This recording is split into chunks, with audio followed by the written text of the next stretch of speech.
Namaste and welcome to AIDIA Dialogue. In this episode of AIDIA Dialogue, I am going to talk with His Excellency Mr. Giovanni Castillo, non-residential ambassador of Guatemala to Nepal, basically focusing on the prospect of bilateral relations between Nepal and Guatemala and broader foreign policy direction of Guatemala. Your Excellency, welcome to AIDIA Dialogue.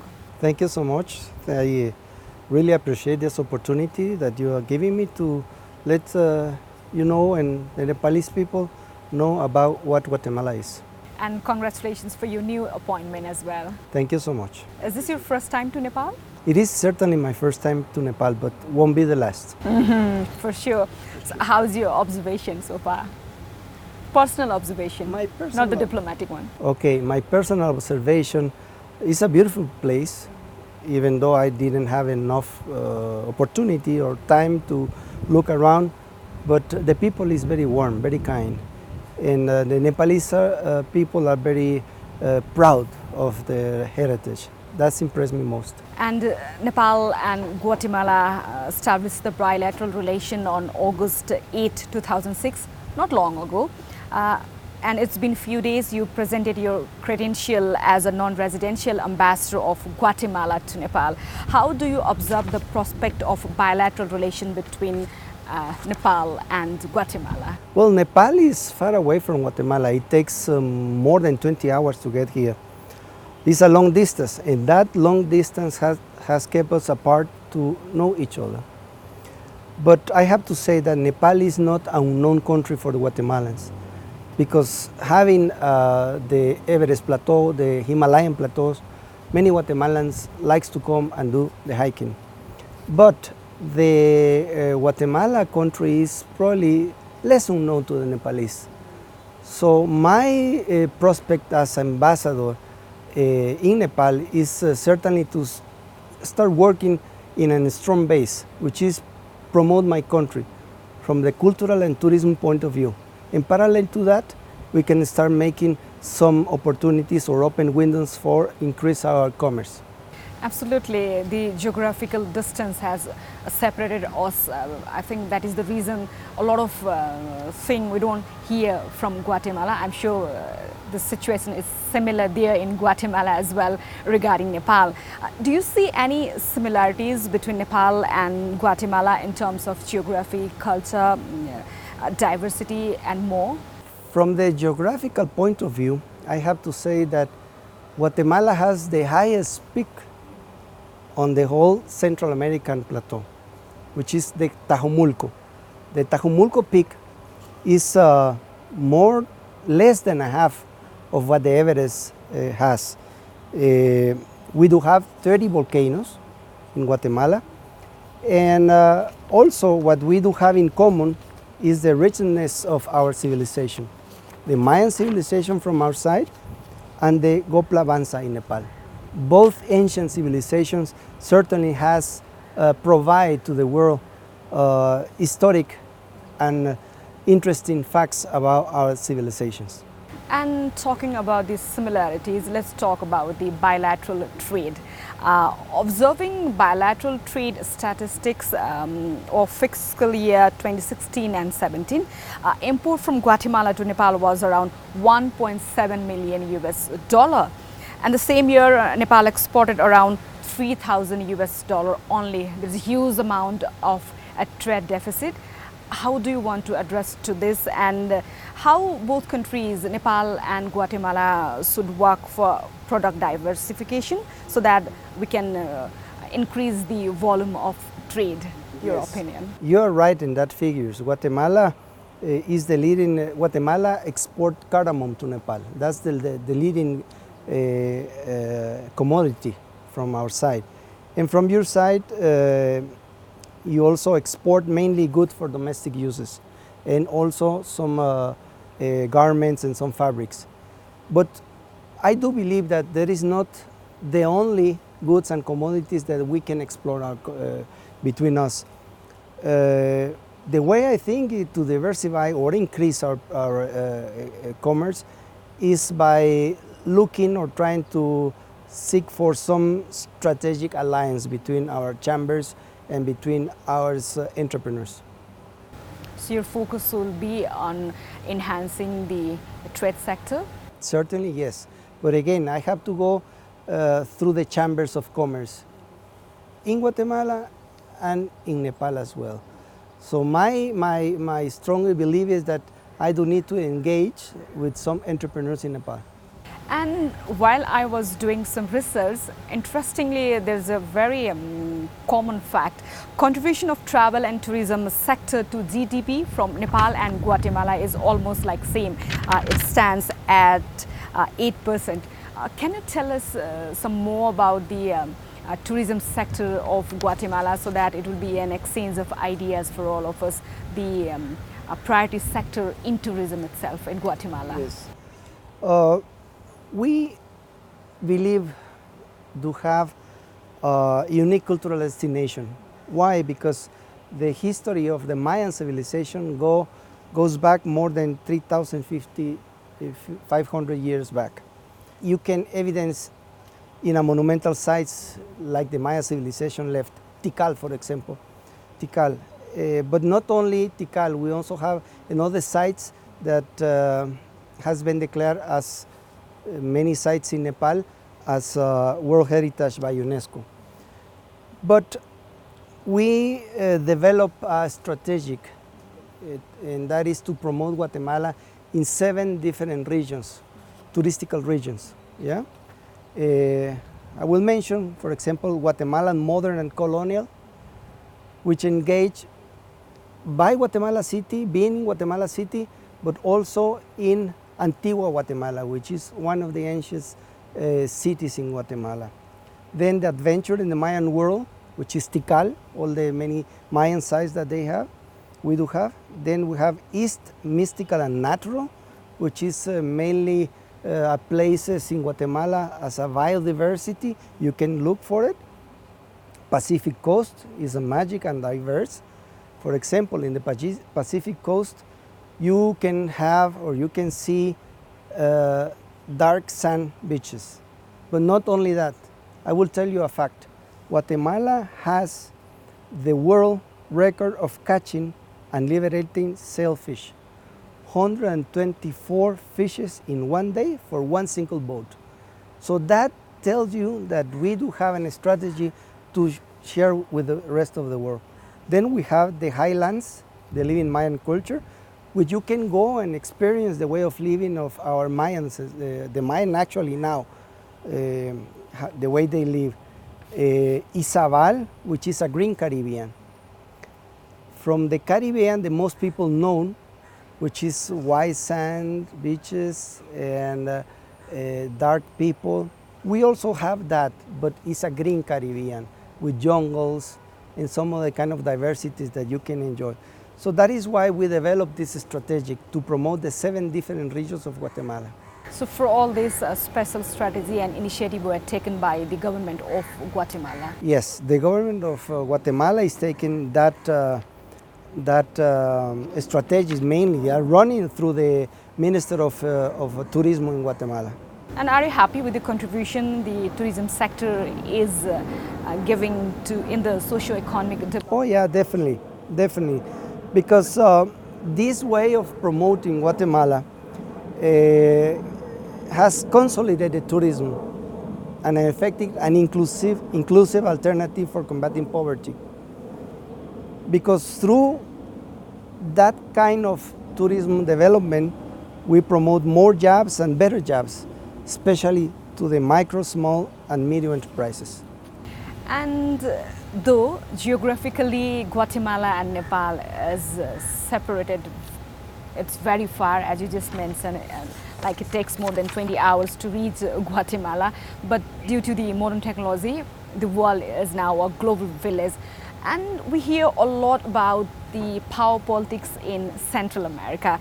Can you highlight the foreign policy direction of Guatemala and how it is taking its relationship with the neighbor and major power? As a small country, we do have interests, priorities, and challenges at bilateral, regional, and multilateral level.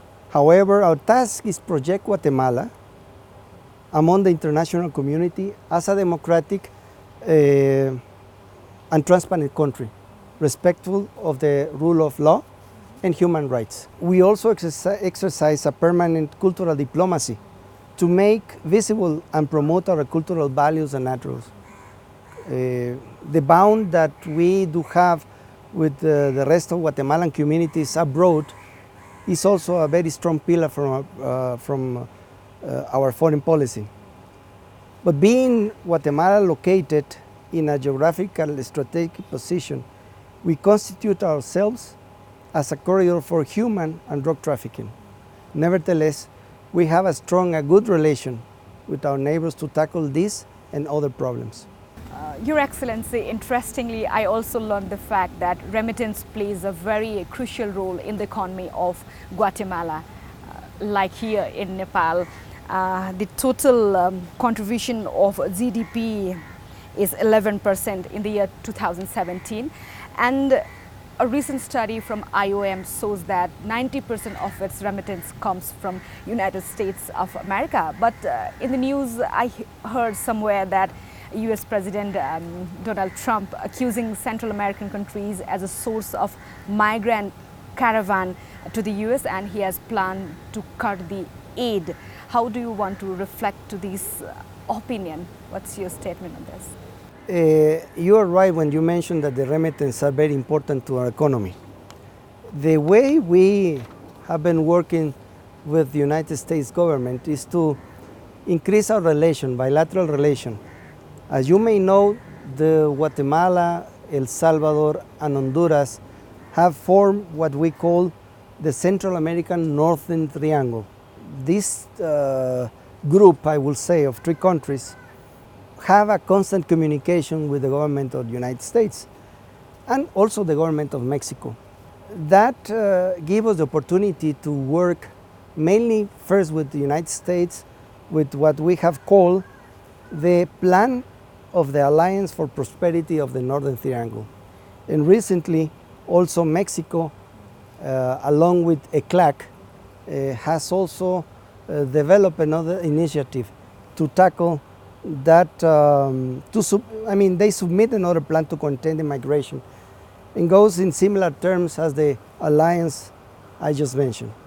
And we often hear a lot of push and pull politics going around in Central America and the backdrop of increasing geopolitical situations resulting from the growing power competition in Central America.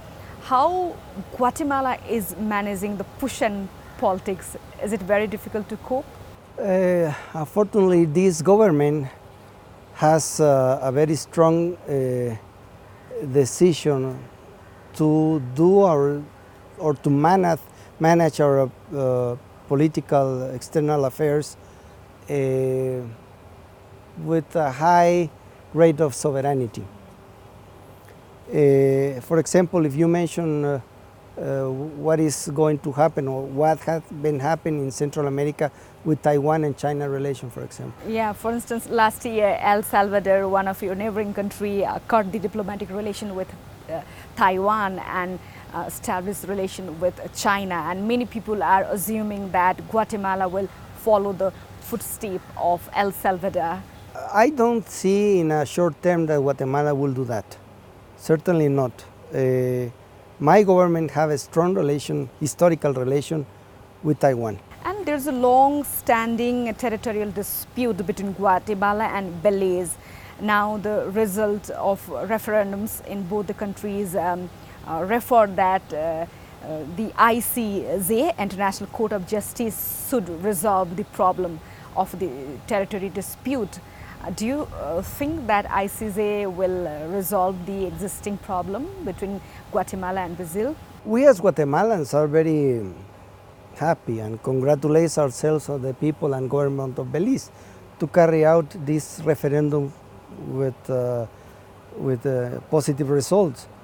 We do believe that the International Court of Justice will work out somehow this territorial, insular and maritime dispute.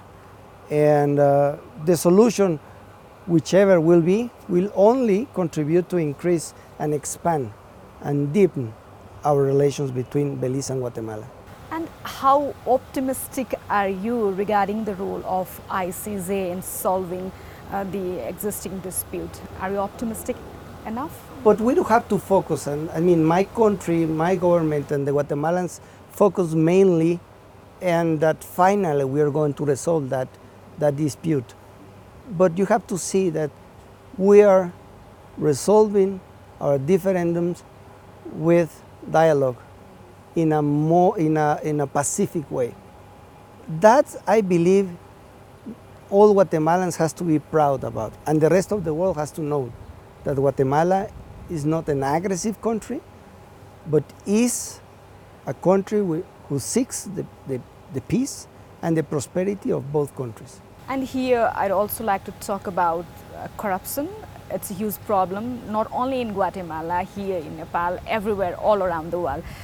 In order to tackle the deep-seated corruption, Guatemala, in cooperation with the United Nations, had established the independent body titled International Commission Against Impunity in Guatemala. How successful this institution is for fighting impunity, corruption, and so many other evil things? Is it working well? Yeah, it has worked well. It has been successful. And can you tell us more about this commission? Is the model replicable for other countries as well? Do you suggest your recommendation? Well, I have to be clear on this. This commission was especially made for Guatemalan purposes, Guatemalan needs and problems. If other countries like to look for a similar commission, they have to go and ask for United Nations to do their job according to what their needs. But as in Guatemala has done, I don't think it could be replicable to another country. And in the meantime, very severe crisis erupted in Guatemala after the president banned corruption investigation into his government this January. How do you like to respond to this?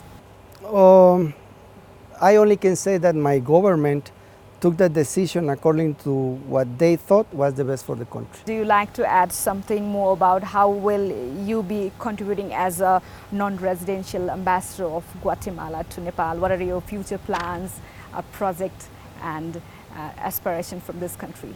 I don't have any doubt that being ambassador, concurrent ambassador from Guatemala to Nepal, I will try to do my best to increase our relations.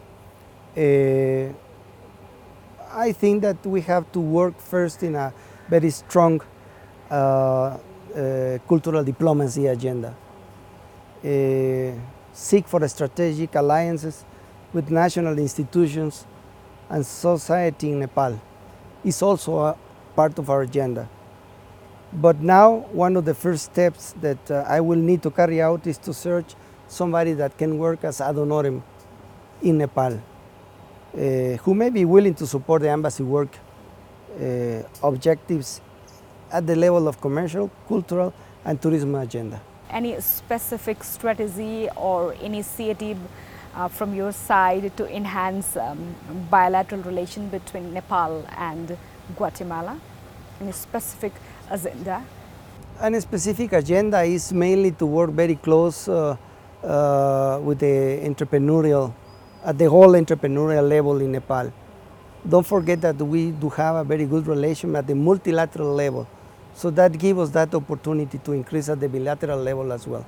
So far, have you met any entrepreneurs or the business sector or something like that? You've held a meeting here? A meeting with two important members of the Nepali society. Tonight I also will have another meeting. And tomorrow I have two meetings with the Minister of Foreign Affairs. And they will guide me for sure to whom I need to be in touch in the near future. And how do you want to see the relation between Guatemala and Nepal move forward in the days to come? I like to see a very strong relation, probably promoting bilateral visits when I presented my letters of credence to the president of Nepal, she told me that she will expect to increase our relation by having bilateral visits at the most higher level possible. So that could be a good point to start to increase our relations. And Your Excellency, you just mentioned there is a lot of socio-economic relation as well. We need to work on that as well. So any specific plan as an ambassador to enhance the cultural relation between the two nations? I will try, if not this year, but the next year for sure, my first task is to develop a film festival here. And also, why not a fashion exhibition from Guatemala. We Guatemalans, as the Nepalese, also have a very colorful dresses. So those are more those activities are more easy way to carry on. Because we do have, I have at the embassy the whole material, so I can promote that very easily in Nepal.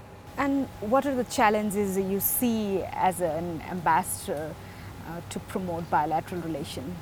The challenges probably is to let everybody know back in Guatemala what can Nepal offer to us. Your Excellency, as you just mentioned about the strategy and initiative taken by the government of Guatemala to promote tourism in the country, how do you view the tourism sector of Nepal? Are you aware of this? What we should do to promote our tourism in the global market? Your observation right now as an outsider, let's say. Interesting question, because like I mentioned previously, Nepal is not an unknown country for Guatemalans. Many climbers, Guatemalan climbers, like to come to Nepal. As long as I know, I think 3 or 4 Guatemalans have made summit at the Everest. So that means that somebody has to promote that way of tourism in Guatemala. I don't know who is promoting that from Nepal side, but that could be a good strategy, because if you guys, or probably if I can develop some strategic alliance with some tourism sector here and tourism sector in my country, we can exchange. We can probably sign an MOU with both chambers of tourism and to promote Nepal in Guatemala and Guatemala in Nepal. And can we see any strategic initiative from your side as an ambassador to promote tourism sector of Nepal? That you just mentioned that the mountaineering is can be a very good source of income from tourism. Your strategic initiative, will you carry forward? Yes, I think so, yes, but it has to be work at the private sector. Yeah, in Guatemala it has to be, and I do think that in Nepal as well, because my government, of course, likes to promote Guatemala abroad, but I don't think that they are able to promote Nepal in Guatemala from my government point of view. But at the private sector, it will definitely carry many possibilities to do something together. And what is your opinion? What are the priority sector of tourism here in Nepal? What is your observation so far? Guatemalans do like everything has to be adventure, tourism adventure. Everything has to be with, I mentioned we have 30 volcanoes, 33 volcanoes, few of them in activity. So that tells you that the Guatemalans are eager to look for some kind of adventure. So in Nepal offers that opportunity to do. So I do think that is a good possibility to do something between our countries. And are you planning to work in this sector closely with the government or the private sector?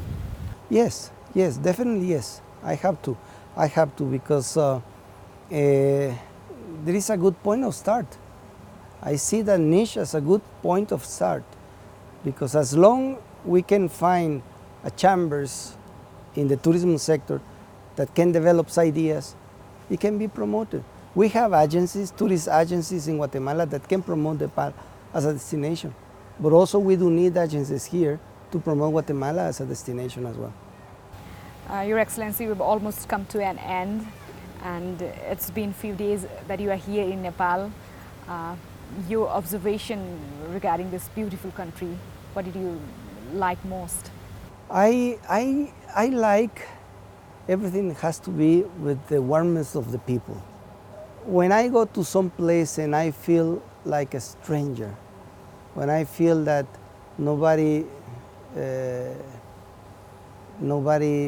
looks at you, and nobody have any attention at you, that doesn't like There to must me. be a warmth feeling. Yes, I do need. I as a tourism, when I travel as a tourist. I do like to feel that warmth of the people, and that's something that I just have learned here in Nepal. Your Excellency, thank you so much. Thank you for your time, and thank you for your insight remarks as well. We are very, very happy to have you as a guest. Thank you so much to you. Thank you very much.